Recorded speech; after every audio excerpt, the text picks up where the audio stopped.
Bulletcast for life.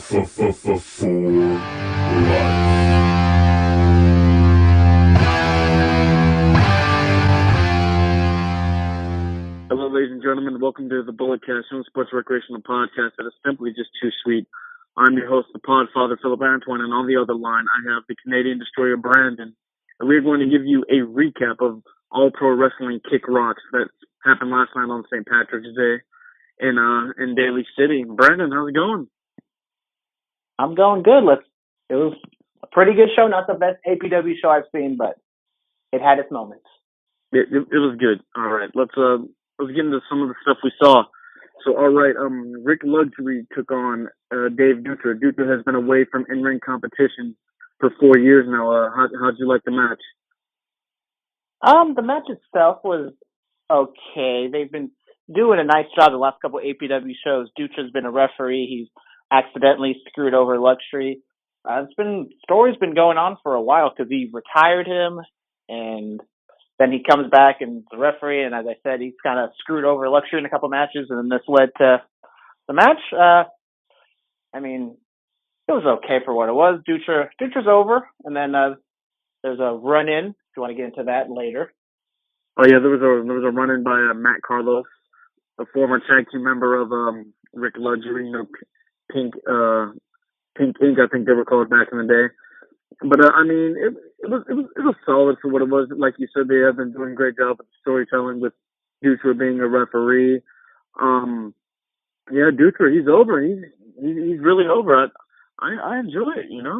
It's good stuff. Yeah, a lot of times with these indie matches, it's just like there's no story behind it. It's just like, oh, let's have a match, and it is what it is. But this time, there's actually a match. There's a story behind it, and when there's a story behind a wrestling match, it makes the match even better. Because this match, if there was like nothing behind it, they just threw it on there, it probably would not be a great match. But since they had a little bit of a story, it made it a passable match.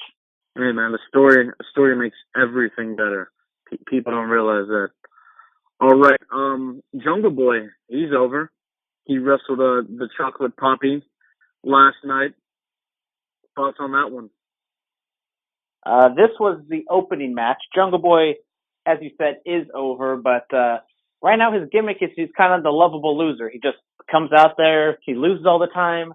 It kind of makes sense because he's like 5'6", 120 pounds soaking wet. So maybe one of these days, I know he's young. I think he's still training, honing his craft. So maybe one day when he gets older, hopefully he can put on some muscle and he can do something.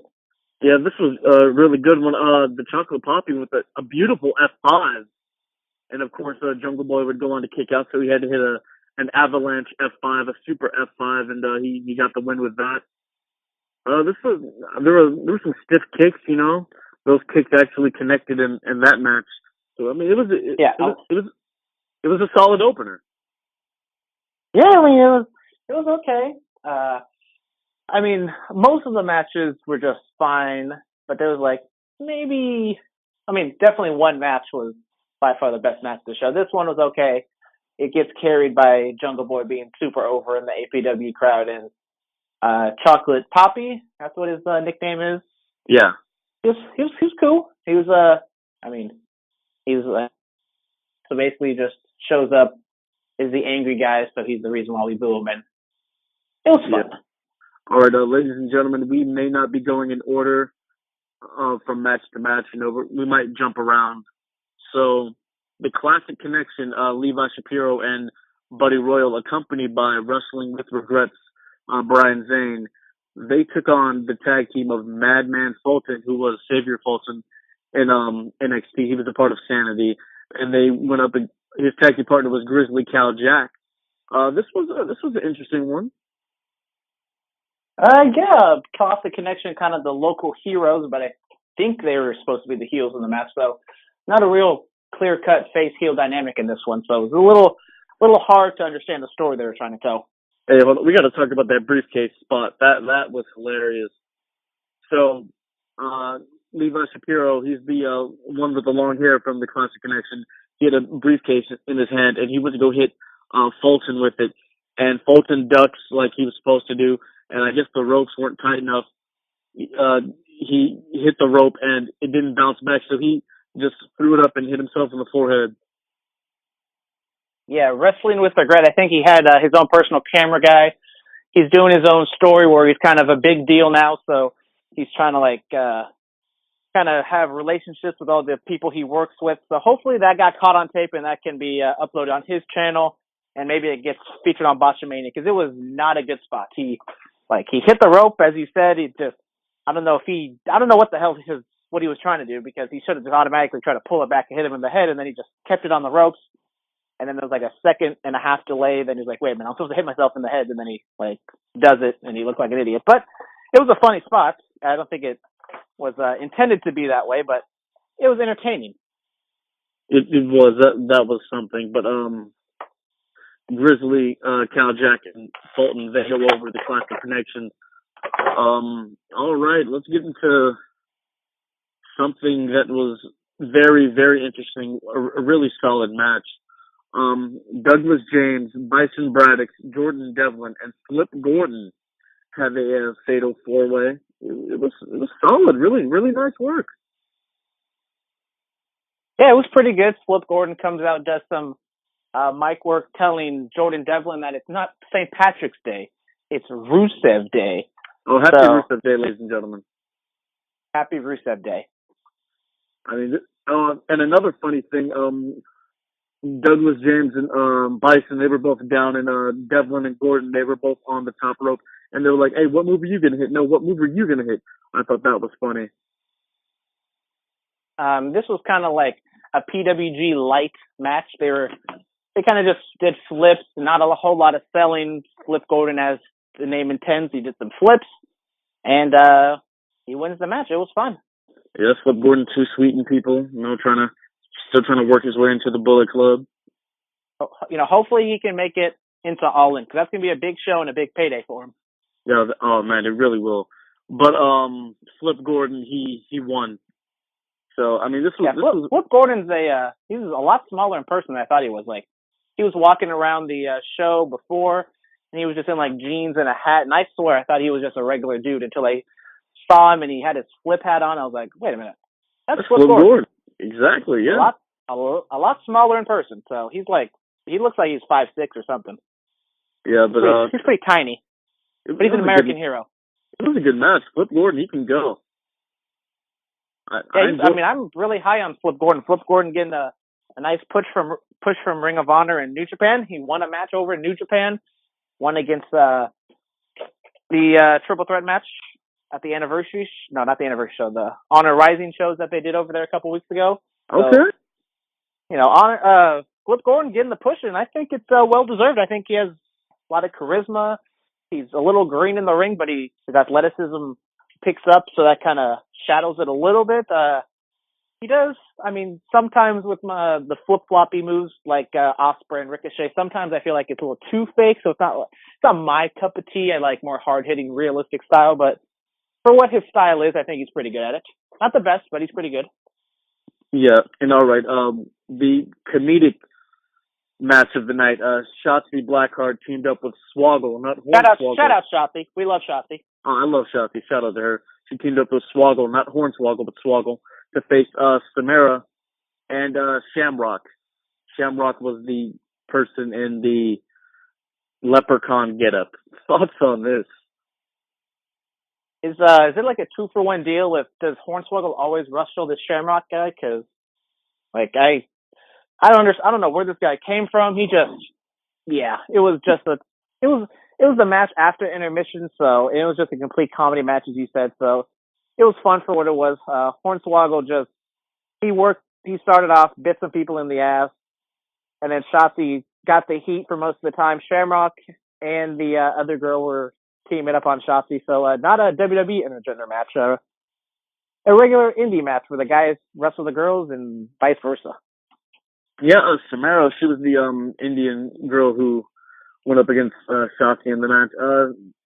She had a nice little moveset, a nice drop kick and a few nice clotheslines. I'm like, okay, all right. Yeah, we saw them at I don't know if you want me to say it, but we saw them at a BTW show at the a couple weeks ago, and Yes. Oh, why did you say that name? The podcast is over now. Oh God. I'm sorry, but I have no Keep problem. going. I have no problem with BTW. They put on some decent shows. They Don't get lie to some big yourself. names every now and then. They're coming over to they're teaming up with Impact Wrestling next week. It's going to be a big deal. But anyways, they had a match. They had a women's match for the title. I thought it was a pretty good match. Over there, the APW match was just completely different because it's Hornswoggle. You can't expect much. He's 3 foot something, and he's not going to put on a classic. He's just there. He's there, sign some autographs, bite some ass, drink some Guinness and stuff like that. All right. Well, Lion Power, they defended the brand new APW Tag Team Championships against Reno Scum, and the Scum, they took the win. They did it. Yeah. Captured the brand new APW Championships. Those things look nice. They look very nice. They look very similar to the Attitude Era World Tag Team Championships back in the day. Very nice. They do. Titles. They do. But hey, I'm just glad the titles match. But thoughts on this match? By far the best match of the show. I'm really high on Reno Scum. I'm sad they didn't get their just due in TNA. I know I'm partial to them because they're the local guys, so I always see them. But promo-wise, never really seen them cut up promos. I don't know how well they are there. But when it comes to in-ring, they're pretty damn good. Lion Power is good, too. Just a mixed match of a little guy and a big guy. So the little guy takes the heat, big guy makes the save. It was just a typical match. A lot of good near falls, and Reno Scum pulled it out in the end. There was one, I think, Reno Scum hit their finishing move, which is like they hold the guy down and Adam Thornstowe does a double stomp to his head. Thought that was over. The dude kicked out. Yeah, the dude kicked out. And then they went for another 5 more minutes. And then Reno Scum pulled it out in the end. By far the best match of the show. Or best match of the show. Yeah, Reno Scum becoming 2-time APW Tag Team Champions. I'm excited to see what they do. Yeah. The promo after the match was it was something. It was different.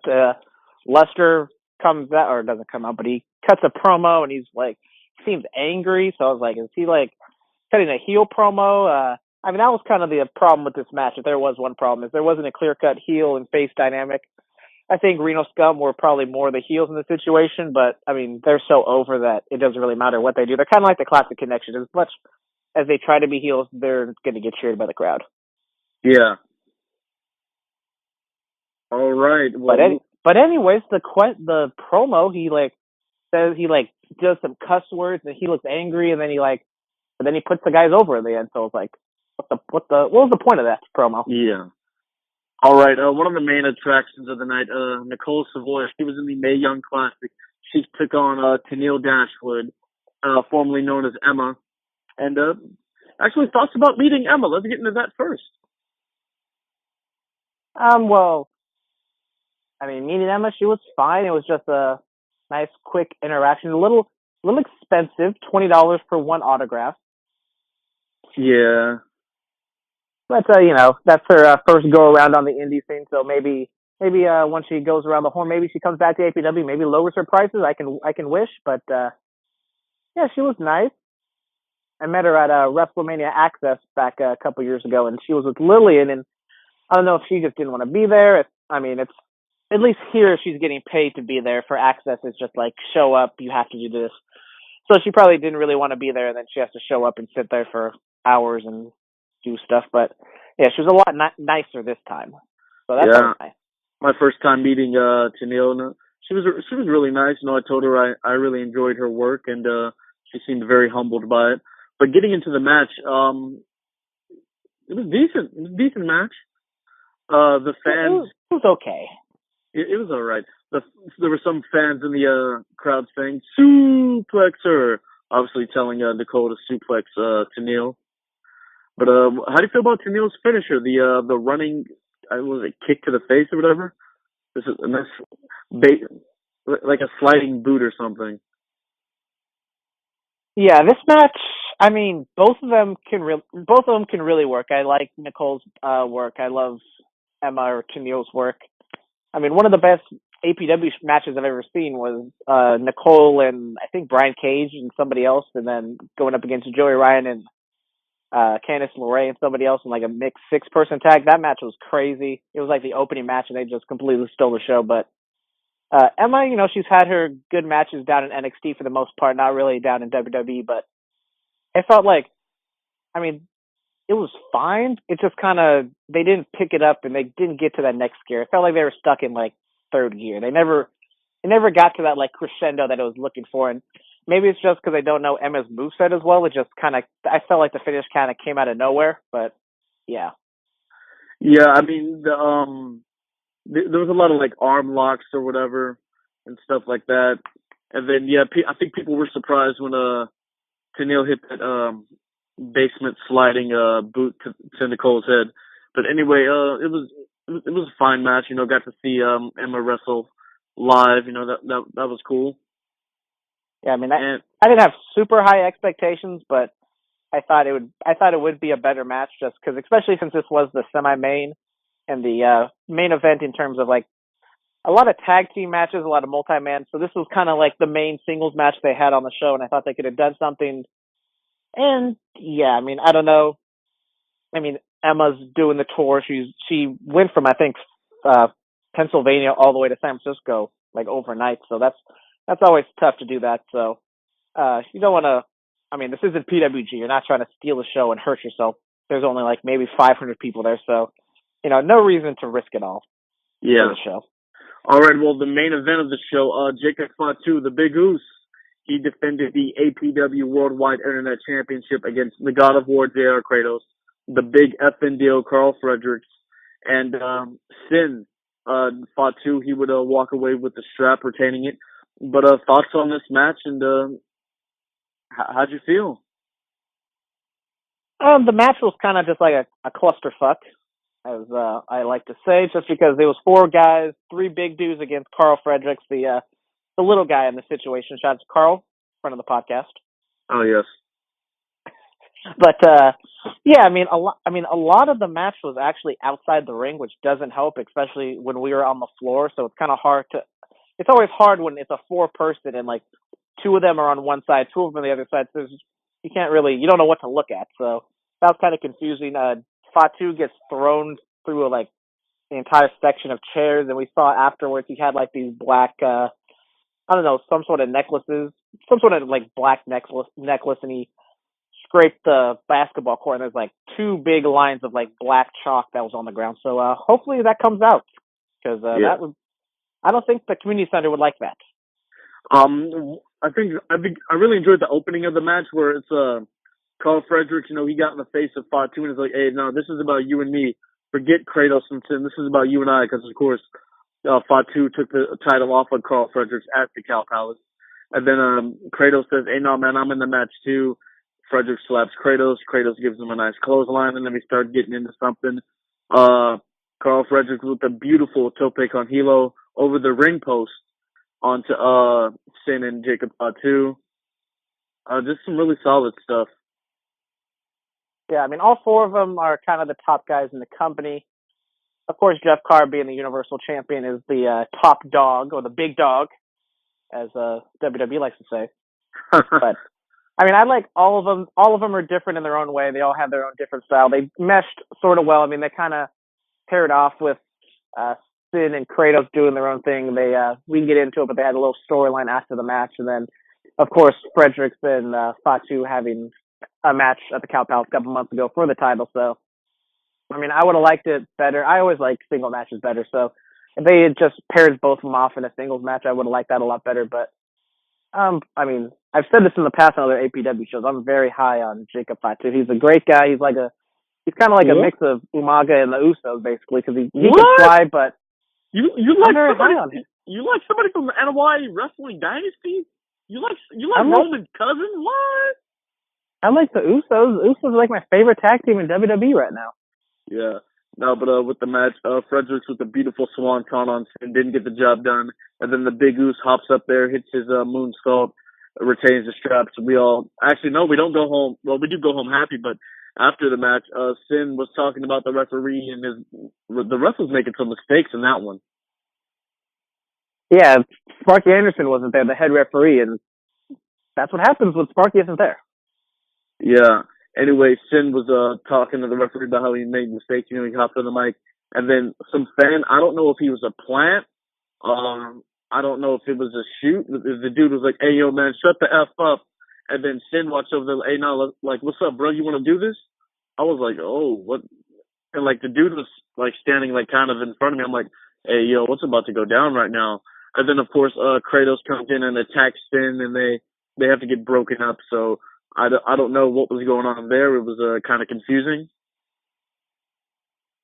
I mean, I think it's just Sin, improvising because I think the entire plan was for him to talk and then Kratos attacked him from behind. So, I mean, it made the moment feel more real, obviously, but I'm pretty sure he wasn't a plant and he wasn't going to actually beat up the fan. Calm down there, buddy. Yeah. Yeah. Well, that concludes our All Pro Wrestling Kick Rocks analysis. I'll talk to you later, man. Peace out. Goodbye and good night. Bang.